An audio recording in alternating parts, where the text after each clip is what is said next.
C'est l'heure de vous informer, mesdames et messieurs. Bienvenue dans cette édition du journal. Au sommaire, la communauté internationale doit briser le silence face aux multiples crimes commis par des rebelles en République démocratique du Congo. Recommandation formulée par la société civile Forces Vives du Nord Kivu ce jeudi 24 novembre lors d'une marche pacifique organisée en ville de Goma. Et les rebelles du M23 doivent se retirer des zones qu'ils occupent en RDC en 18 heures de ce vendredi 25 novembre.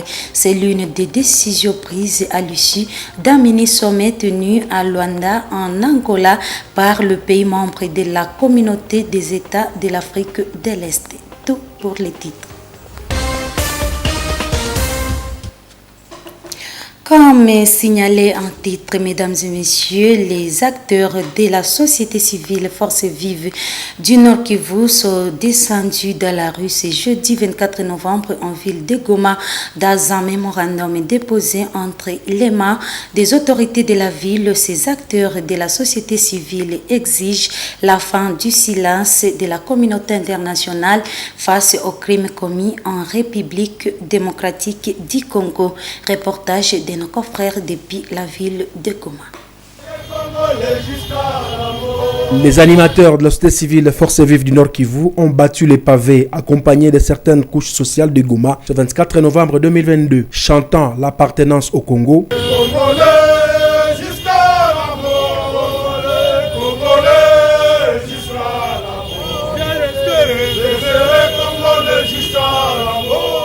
Ils sont allés remettre le mémorandum exigeant la fin du silence de la communauté internationale face aux crimes commis en RDC. C'est au consulat britannique, à la Grande Barrière et à l'Alliance française que le mémo a été remis sous bonne escorte de la police que supervisait le maire de Goma, le commissaire supérieur Kabeyamakosa François. Jean-Claude Bambazé, responsable de la société civile de Rutshuru et d'autres activistes de ce coin, ont dit le sens de cette action. Nous sommes en train d'abord de dénoncer les silences coupables de la communauté internationale face aux crimes et au génocide qui est en train d'être commis en RDC, mais également nous sommes en train de demander le retrait immédiat des troupes rwandaises et ougandaises sur le sol congolais afin que nos gens qui sont déplacés puissent se retrouver chez eux en paix, et nous disons non à l'intégration de tous les criminels au sein des institutions de la République et même au sein de l'armée.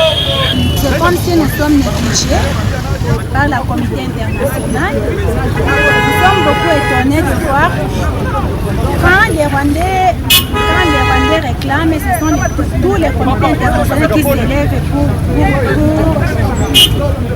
pour défendre les Rwandais, mais nous sommes négligés, on ne parle pas à notre cas. Depuis que la guerre a commencé ici chez nous, tout le monde s'est tait. Cette marche, qui s'est déroulée dans les grandes artères du centre-ville de Goma, a facilité l'expression d'un plaidoyer populaire. Niko na marche juu ya uchungu ya nchi yangu, uchungu juu ya complicité ya communauté internationale na badui. Communauté internationale nasema tunegosie na adui. Kila siku négociation. Depuis 97 de négociation Sun City. Oh Namibie, oh je ne sais pas Gaborone, je ne sais pas où. Kila siku négociation. Sana siku mingi ndani ya Rutshuru tunateseka. Sasa tunasema no, inaikuwa mwisho vitu kama hii. Si eba peuple ya territoire ya Rutshuru tunateseka sana. Wakati wale rebeli wanakimbia wanakimbiliaka wapi? Nani wanyana ba wewe? Rwanda na Uganda. Kongomani asikie naye kuishi na amani katika nchi yake. John Banyene, président de la coordination provinciale de la société civile Forces Vives du Nord Kivu, dit que le silence international doit s'arrêter. Et ça fait plus de 25 ans que nous sommes dans une situation de guerre en répétition. Et là, nous sommes en train de demander à la communauté internationale de quitter cette ambiguïté, de quitter ce silence complice que nous qualifions de complices. Comment expliquer que le même pays qui nous agresse, le même pays qui cause des morts ici chez nous, aujourd'hui nous sommes à plus de 10 millions de morts. Nous avons des fosses communes dans nos territoires, dans certaines villes, ici à l'est de la RDC, et jusqu'à aujourd'hui, il n'y a jamais eu même une enquête internationale pour enquêter de ce massacre en masse qui sont commises ici chez nous à l'est. Et nous sommes en train de dire non à cela. La modeste mobilisation des participants à cette marche sous un soleil ardent s'explique par des restrictions sécuritaires en cours en cette période d'état de siège. Tenue d'un mini-sommet sur la paix et la sécurité dans la région orientale de la République démocratique du Congo, ce mini-sommet qui s'est tenu à Luanda en République d'Angola a connu la participation des présidents des pays membres de la communauté des États de l'Afrique de l'Est. Le président rwandais cité dans la déstabilisation de la RDC n'a pas participé à ces assises. L'objectif principal de ce mini-sommet de Luanda était d'établir un calendrier de mise en œuvre des actions prioritaires en vue de la cessation des hostilités et du retrait immédiat du M23 des localités congolaises occupées et de la coordination du processus de paix à Luanda et de Nairobi. Suivez les détails dans ce reportage de la presse présidentielle. En invitant à Luanda tous les chefs d'État concernés et engagés dans les processus de Nairobi et celui de Luanda, le président Joël Lourenço avait pour objectif d'obtenir des engagements fermes pour une cessation des hostilités et envisager un canevas pour la suite des deux processus. Au terme des 6 heures de discussion à huis clos, le président Joël Lourenço, initiateur du mini-sommet de Luanda, Évariste Ndayishimiye, président du Burundi et président en exercice de la communauté de l'Afrique de l'Est, le président Félix-Antoine Tshisekedi Tshilombo de la République démocratique du Congo, M. Vincent Biruta, ministre des Relations extérieures du Rwanda, représentant son président absent, et Uhuru Kenyatta, ancien président du Kenya et facilitateur désigné de l'EAC, ont signé un communiqué final contenant 15 grandes décisions dont la principale est la cessation des hostilités par le M23. Le principal objectif de mini-sommet de Luanda. L'objectif principal du mini-sommet de Luanda était d'établir le calendrier de mise en œuvre des actions prioritaires en vue, d'une part, de la cessation des hostilités et du retrait immédiat du M23 des localités congolaises occupées et d'autre part, de la coordination des processus de Luanda et de Nairobi. A mini-sommet decidiu o seguinte: a cessação das hostilidades em geral, cessation des hostilités en général et en particulier des attaques du M23 contre les FARDC et la MONUSCO à compter de vendredi 25 novembre 2022 à 18h. B. Résolu du prescrit des communiqués des conclaves des chefs d'État de la communauté de l'Afrique de l'Est de Nairobi du 21 avril et du 20 juin 2022 pour le processus de paix de Nairobi, de la feuille de route de Luanda du 7 juillet 2022 pour le processus de Luanda et des conclusions de la réunion extraordinaire des chefs d'état-major généraux des forces armées de l'EAC, Bujumbura, le 8 novembre 2022. C. Poursuite du déploiement intégral de la force régionale de l'EAC. D. Intervention de la force régionale contre les M23, conformément au prescrit du processus de Nairobi et au rapport de la réunion des chefs d'état-major de la communauté de l'Afrique de l'Est qui s'est tenue à Bujumbura le 8 novembre 2022 en cas de refus du M23 de cesser les hostilités et de se retirer des territoires occupés. De cessar as hostilidades e retirar-se dos territórios ocupados. Le mini-sommet de Luanda a également demandé au M23 de se retirer des zones occupées et son repli dans ses positions initiales, conformément aux conclusions de la réunion des chefs d'état-major généraux de l'EAC du 8 novembre au Burundi. Enfin, les chefs d'État ont convenu de se retrouver prochainement à Bujumbura pour l'évaluation de l'application de recommandations et résolutions du mini-sommet de Luanda. Une analyse, c'est celle du professeur Kahindo Muhesi Augustin qui indique que la mise en œuvre des recommandations du mini-sommet de Luanda exige la volonté des parties prenantes à ce processus de paix. Il souhaite que chacune des parties s'engage à respecter les points qui les concernent. Ces politologues saluent la participation du Rwanda à ce mini-sommet, peu importe l'absence du président. Le professeur Augustin Muhesi a été interrogé par Mwanampenzi Manzekele. Suivez.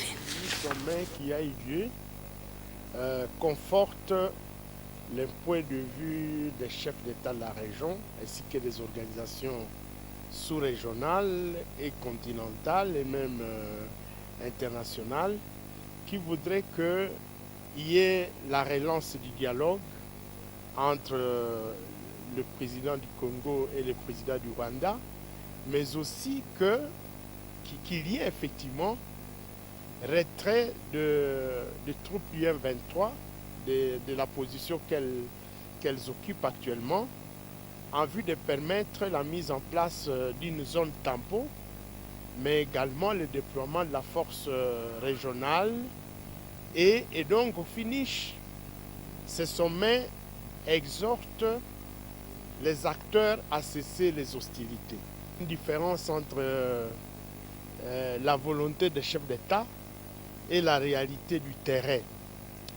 Ce que l'on peut dire pour l'instant, c'est que comme la RDC a participé à ce mini-sommet, lorsqu'on fait une bonne lecture du communiqué final, on sent qu'il y a des engagements que la RDC a acceptés, donc que la République du Congo est désormais assujettie. Lorsqu'on dit par exemple qu'il faut absolument continuer à accélérer le processus de démobilisation, je ne donne que cet exemple. Lorsqu'on dit qu'il faut qu'il y ait cessation des hostilités, ça veut dire que ça concerne aussi la RDC. Donc, à principe, on ne devrait plus voir et les FARDC et les M23, disons, se livrer à des hostilités, évidemment. Bon, évidemment, mais la RDC reste tout de même un État souverain. Et donc, quant à la question de savoir si ça va être effectif, ça va dépendre effectivement de la volonté des belligérants. Je vois ici les rebelles du M23, je vois aussi ceux-là qui les soutiennent, parce que dans les communiqués, on dit clairement, on demande à ce qu'il y ait cessation de soutien.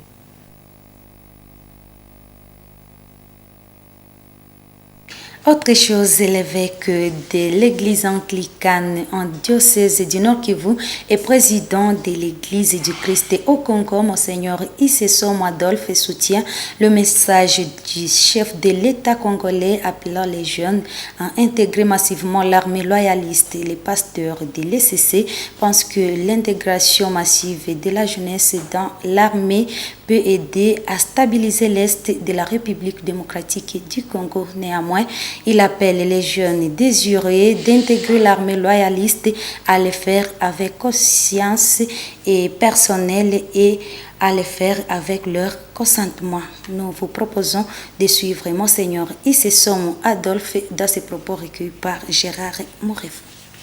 Nos forces qui sont sur le terrain, sur le front, bon, ils ont besoin de tout.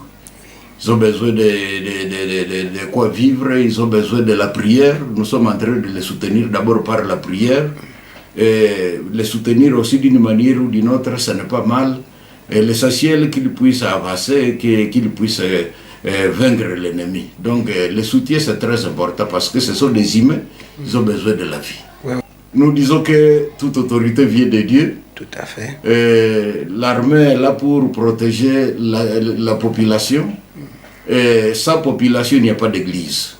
Alors je dirais que si la volonté est là, si notre jeunesse est prête à entrer dans l'armée, c'est pour l'intérêt de notre pays, l'intérêt de notre communauté.